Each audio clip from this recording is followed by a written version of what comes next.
뉴욕시가 이르면 6월 초에는 경제 재개 1단계에 돌입할 수 있을 것으로 전망됩니다. 뉴저지 주정부가 경제활동 재개를 위한 3단계 계획을 공개했습니다. 뉴저지 주의회는 서류 미비자에게 현금 보조금을 지급하는 방안도 추진하고 있습니다. 바이오 기업 모더나가 코로나19 백신 후보에 대한 일상 임상시험에서 참가자 45명 전원에게 항체가 형성됐다고 발표했습니다.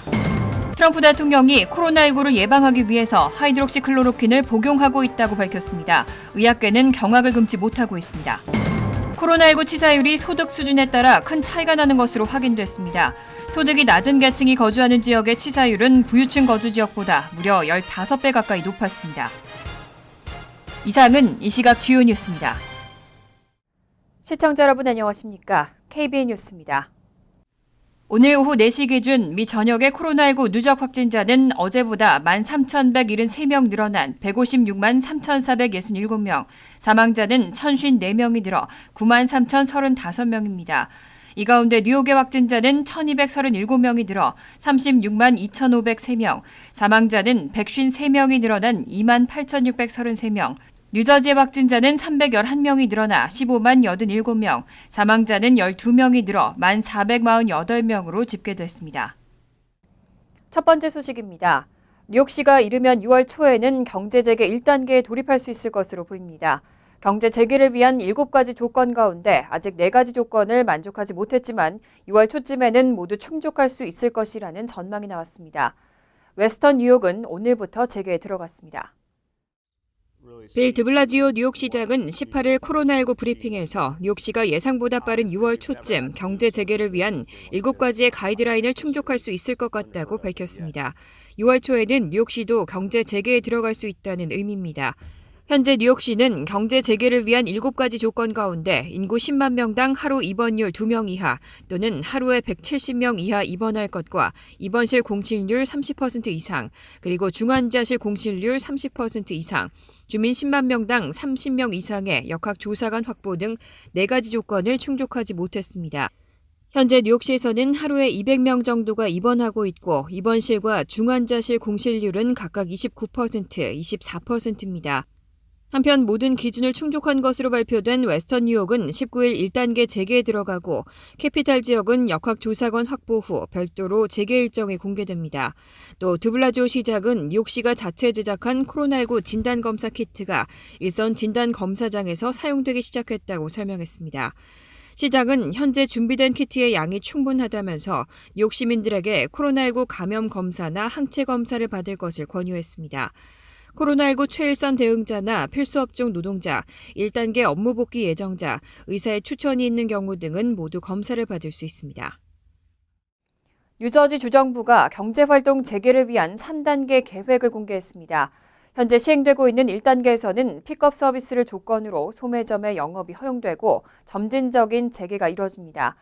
한편 뉴저지 주의회는 서류 미비자에게 현금 보조금을 지급하는 방안도 추진하고 있습니다. 필 머피 주지사가 18일 뉴저지 경제활동을 재개하기 위한 3단계의 구체적 단계별 계획을 발표했습니다. 머피 주지사에 따르면 현재 재개 단계가 1단계입니다. 1단계 재개 계획에 따라 매장 밖 상품 수령을 조건으로 소매점의 영업이 허용되고 건축 재개, 비응급 수술 허용 등의 조치가 점진적으로 이뤄지고 있습니다. 이 밖에도 머피 주지사는 오는 22일 오전 6시부터 사설 테니스장 등 야외 레크리에이션 시설 운영을 허용한다고 밝혔습니다. 이후 2단계에서는 가족 및 친구들과의 소규모 모임이 허용되고 경제 재개 범위도 보다 넓어집니다. 실내 입장 고객을 제한하는 조건으로 고객이 식당에서 식사할 수 있고 미용 등 개인관리 업종도 제한적으로 영업 재개가 허용됩니다. 머피 주지사는 수주 안에 2단계가 가능할 것이라고 밝혔습니다. 그 후에도 코로나19 감소세가 계속되면 3단계 재개 조치가 시작됩니다. 다만 머피 주지사는 모든 제재가 끝나고 정상으로 돌아가는 마지막 단계는 백신이나 치료법이 제공돼야 가능할 것이라고 전했습니다. 한편 뉴저지 주의회는 코로나19 사태로 어려움을 겪고 있는 서류 미비자에게 보조금을 지급하는 법안을 추진하고 있습니다. 이 법안은 뉴저지주에 살면서 합법적인 체류 자격은 없지만 그동안 세금 보고를 해온 서류 미비자들에게 부양자녀가 1명 이상인 서류 미비자 가정은 $1,000, 부부는 $700, 그 외에는 $500를 지급하는 방안으로 알려졌습니다. 바이오 기업 모더나가 코로나19 백신 후보에 대한 일상 임상시험에서 긍정적인 결과가 나왔다고 발표했습니다. 모더나 측의 발표에 따르면 시험 참가자 45명 전원에서 코로나19 항체가 형성됐습니다. 이상 3상 임상시험도 추진되고 있습니다. 18일 CNBC 방송 등은 모더나가 이날 코로나19 백신 후보에 대한 임상시험에서 시험 참가자 45명 전원에 코로나19 항체가 형성됐음을 발표했다고 보도했습니다.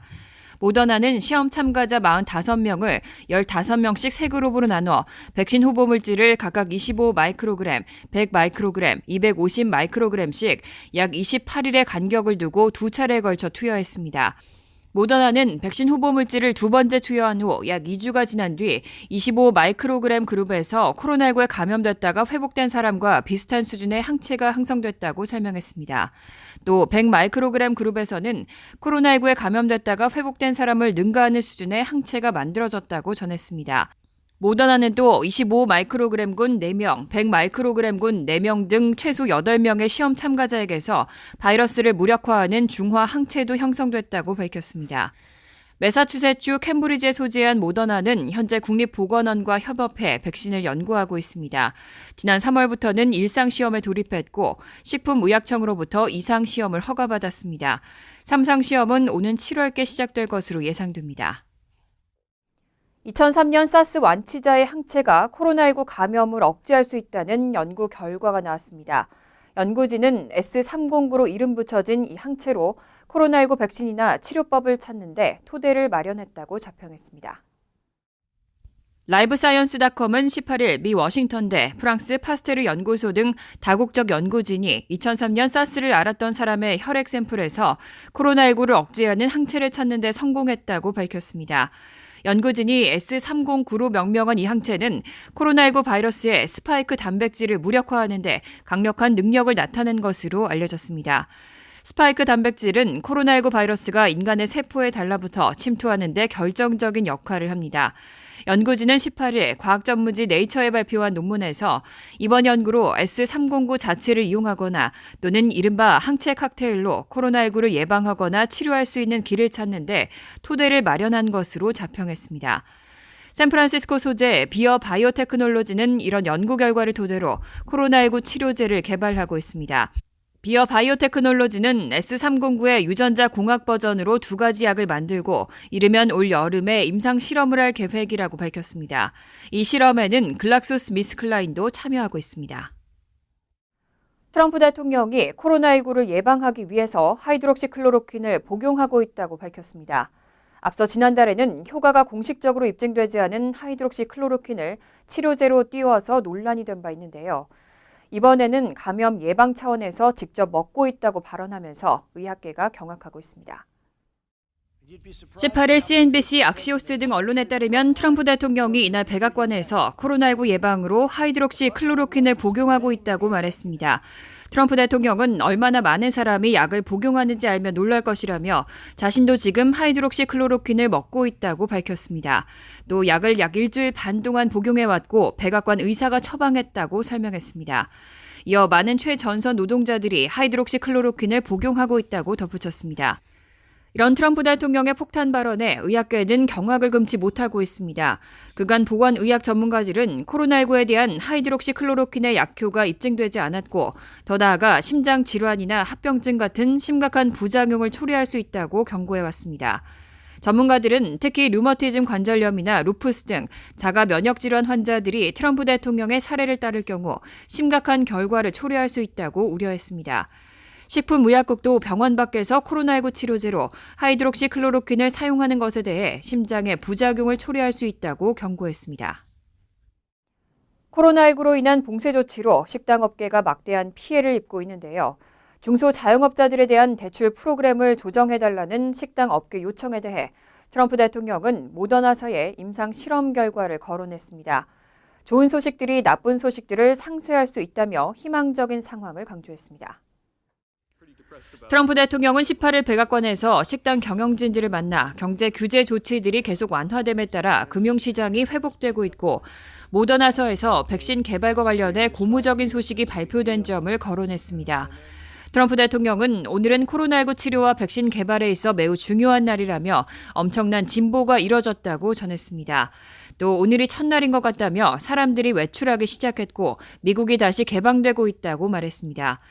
하지만 식당 주인들은 식당이 다시 문을 연다 해도 사회적 거리두기 준수를 위해 손님 수에 제약이 있기 때문에 수익을 올릴 수 있는 것은 아니라고 경고했습니다. 그러면서 급여 보호 프로그램의 대출금을 탕감받기 위해 8주 이내에 이를 모두 소비해야 하는 기간을 24주로 연장해 줄 것을 요구했습니다. 트럼프 대통령은 이에 대해 백신이 개발되면 그런 일은 상쇄될 것이라며 손님들이 줄어드는 일은 없을 것이라고 대답하고 미국 경제가 최근 몇 달 동안 급속하게 하락했던 것처럼 빠르게 치솟을 것으로 생각한다며 V자형 회복을 언급했습니다.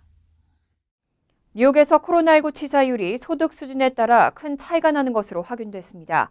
소득이 낮은 계층이 거주하는 지역의 치사율은 부유층 거주 지역보다 무려 15배 가까이 높았습니다. 인종별로도 흑인과 라티노의 감염률과 치사율이 훨씬 높은 것으로 집계됐습니다.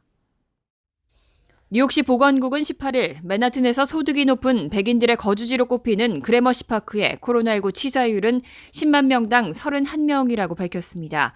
이에 비해 전체 인구의 40%가 흑인, 25%가 라티노인 시 외곽 지역의 파 로커웨이의 치사율은 10만 명당 444명이었습니다. 소득이 낮은 계층이 거주하는 지역의 치사율이 부유층 거주 지역보다 15배 가까이 높은 것으로 집계됐다는 설명입니다. 이에 대해 마크 레빈 뉴욕시의회 보건위원회 의장은 소득이 낮은 흑인과 라티노의 경우는 의료 서비스에 대한 접근 여력이 부족한 탓에 당뇨병과 고혈압 등 기저질환을 갖고 있을 확률이 더 높고 저임금 직종일수록 일터에서도 사회적 거리두기가 제대로 시행되지 않기 때문에 코로나19에 노출될 가능성이 높다고 분석했습니다.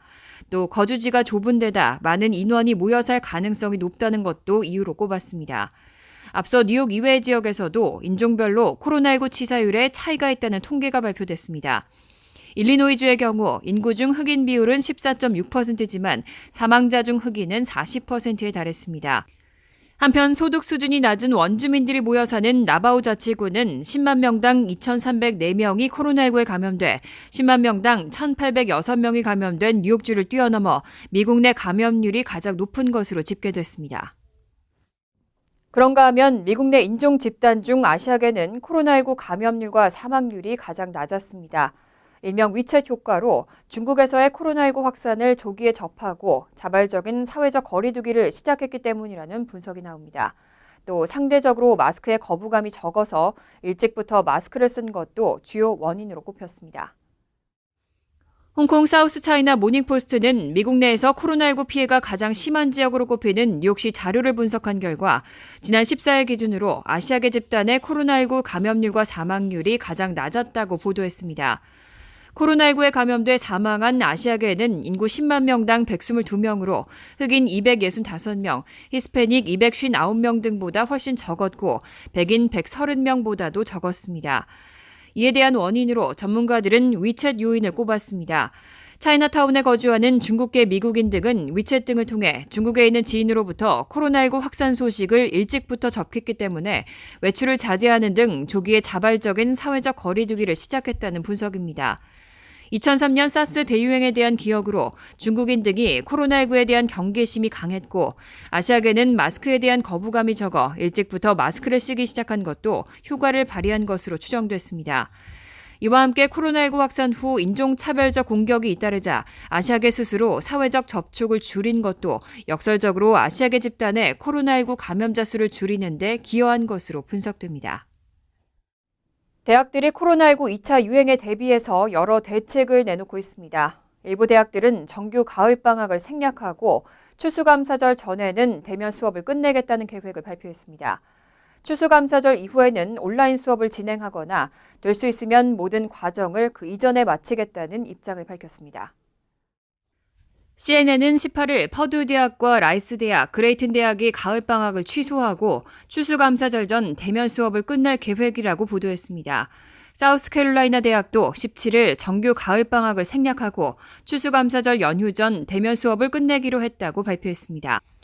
퍼듀대나 라이스대, 사우스캐롤라이나대는 통상 10월에 며칠간의 가을방학을 갖는데 이때 방학 없이 수업하고 오프라인 수업을 앞당겨 끝내겠다는 계획입니다. 퍼듀대는 9월 첫째 주 월요일인 노동절 휴일에도 수업을 중단하지 않겠다고 밝혔습니다. 밥 캐슬런 사우스캐롤라이나대 총장은 수천 명의 학생과 교직원이 가을방학 동안에 집에 갔다가 다시 캠퍼스로 돌아올 경우 공중보건상 위험하다고 평가하고 학사 일정을 조정하기로 했다고 설명했습니다. 또 겨울철 코로나19의 2차 유행에 대한 위험성을 줄이기 위한 것이라고 밝혔습니다. 이들 대학은 추수감사절 뒤에는 온라인 수업을 진행하고 기말고사나 보고서 제출 등도 온라인으로 실시할 계획입니다. 크레이튼대는 가을 학기를 좀 더 일찍 시작한 뒤 기말고사를 포함한 모든 과정을 추수감사절 전에 끝낼 계획이라고 밝혔습니다.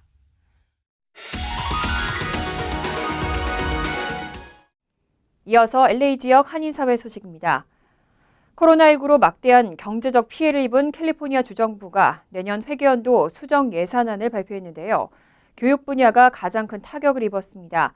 교사 부족도 더 심각해질 수 있다는 전망이 나오면서 학교 교육에 차질이 생길 것으로 우려되고 있습니다. 김재은 기자가 보도합니다. 개빈 뉴섬 주지사가 공개한 내년도 새 예산안에 따르면 공립 초중고 지원 예산이 지난해보다 10%, 65억 달러가 줄었습니다. 이는 약 10년 전 대침제 당시의 교육 예산 삭감과 비슷한 수준입니다.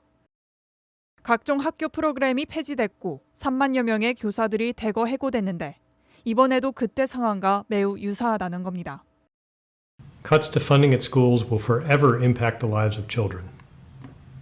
The harm children are facing is just as real a threat to them as is the coronavirus. 교사 부족은 전국적인 현상이지만 특히 캘리포니아주는 매우 심각한 수준입니다. 이미 팬데믹 전부터 단계적으로 교사들이 해고됐는데 예산 삭감이 더해지면서 4만여 명의 교사들이 해고 위기에 놓여 공교육 시스템이 망가질 수 있다는 지적이 나오고 있습니다. 만약 교사 부족 현상이 악화될 경우 올 가을 개학 일정도 더 연기될 수 있다는 분석도 나옵니다. The distance learning approach isn't really working, and so we want to make sure that we're not setting up for a one-size-fits-all as we look to the fall. 뉴섬 주지사는 코로나19로 인한 학습 공백을 최소화하기 위해 가을 학기를 오는 8월부터 시행하는 방안을 검토 중인 가운데 연방정부의 추가 기금 지원을 요구한 상태입니다. 주의회는 새 예산안을 다음 달 15일 전까지 심의에 통과시킬 전망입니다. MBC 뉴스 김재은입니다. 캘리포니아주가 코로나19 확산을 막기 위한 봉쇄 조치를 조만간 추가로 완화할 것으로 보입니다. 개빈 뉴섬 캘리포니아 주지사는 코로나19 경제활동 재개를 위해 내걸었던 전제 조건을 완화하고 일부 카운티들이 주정부의 승인을 받을 경우 보다 빨리 경제 재가동에 돌입할 수 있다고 밝혔습니다. 이에 따라 인구 10,000명당 신규 확진자가 14일 연속 1명 이상 발생하면 안 되고 사망자 수가 0명에 달해야 한다는 기준은 없어집니다. 다만 코로나19 검사를 받은 인구 중 양성 판정을 받는 환자가 8% 이상 넘어가거나 코로나19로 인한 병원 입원율이 7일간 5% 이상 증가하면 안 됩니다. 뉴섬 주지사는 캘리포니아주 58개 카운티 중 새로운 조건을 충족시킨 카운티는 약 53곳이라며 해당 지역에서는 다음 달까지 무관중 프로스포츠와 일부 미용실 영업 재개, 매장 내 쇼핑 등이 가능할 것으로 내다봤습니다. 간추린 소식입니다. 코로나19 사태로 지난 11일부터 온라인으로 진행 중인 AP 시험 도중 답안지를 제출하지 못한 학생들이 속출한 것으로 나타났습니다. 이에 칼리지 보드는 6월 1일부터 5일 동안 재시험을 진행한다고 밝혔습니다. 칼리지 보드에 따르면 첫 주 시험에만 총 164만 명의 학생들이 AP 시험에 응시했지만 전체 응시자의 1% 미만이 답안지를 제대로 제출하지 못했다며 학생들의 컴퓨터가 오래됐거나 시험에 필요한 시스템을 갖추지 못해 발생한 에러라고 설명했습니다. 뉴욕 한인회가 지난 15일 뉴저지 홀리네임 병원에 내일 재단이 기부한 의료용 방호복 2,700벌을 전달했습니다. 내일 재단은 보호장비 부족으로 어려움을 겪고 있는 의료진에게 전달해달라며 뉴욕 한인회에 의료용 방호복을 기부한 바 있습니다. 이날 전달식에서는 찰스윤 회장과 손한익 뉴저지 한인회장 등이 뉴저지 홀리네임 병원의 양희곤, AHS 의료 총책임자 등 병원 관계자에게 방호복을 전달했습니다. 코로나19 사태로 이민 신청 등 관련 업무가 급감하면서 이민서비스국이 의회에 자금을 요청하는 등 자구책을 마련 중인 것으로 알려졌습니다. 이민 등 신청자들의 수수료가 수입의 대부분을 차지하는 이민서비스국은 이번 코로나19 사태로 사무실을 폐쇄하는 등 대부분의 업무가 중단된 상황입니다. 이에 따라 이민서비스국 측은 의회에 12억 달러의 자금 지원을 요청하고 수수료 인상뿐만 아니라 신청자에게 10% 추가 요금을 부과할 것을 검토하고 있는 것으로 알려졌습니다. 메트로폴리탄 교통공사가 소득을 위해 야간 전철 운행을 중지한 가운데 심야 시간대 필수 직종 근로자들의 출퇴근을 돕기 위한 애플리케이션을 론칭했습니다. 지난 14일부터 각각 iOS와 안드로이드용으로 배포된 에센셜 커넥터 앱에서는 뉴욕 시내 모든 전철역에 도착하는 마지막 열차와 인근 내에서 운행되고 있는 버스 운행 정보를 실시간으로 확인할 수 있습니다. 또 심야 시간대에 인근에서 목적지로 향하는 버스가 없을 경우 무료로 영업용 차량의 셔틀 서비스를 제공합니다. 환율과 증권 소식입니다.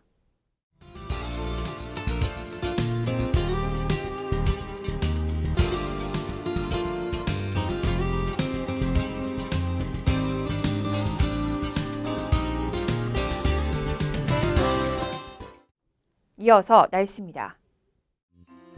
수요일은 대체로 구름이 많겠습니다. 낮 최고 기온은 66도, 섭씨 19도, 밤 최저 기온은 45도, 섭씨 7도로 예상됩니다. 목요일은 화창하겠습니다. 금요일은 대체로 화창하지만 가끔 소나기 내릴 가능성이 있겠습니다. 이상으로 KBN 뉴스를 마칩니다. KBN과 함께 즐거운 저녁 되시기 바랍니다.